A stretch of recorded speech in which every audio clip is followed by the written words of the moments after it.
Ready, start করো। এটা তোমাদের গরু? তোমাদের গরুর দাম কত?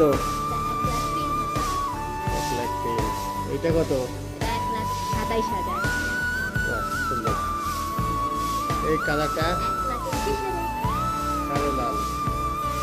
এটা আর এই সবচেয়ে কম দামি 80,000।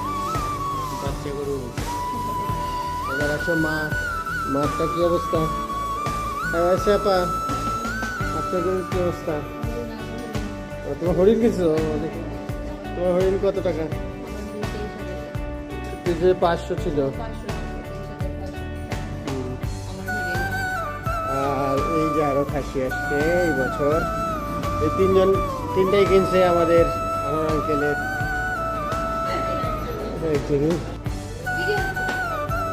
ও সরি।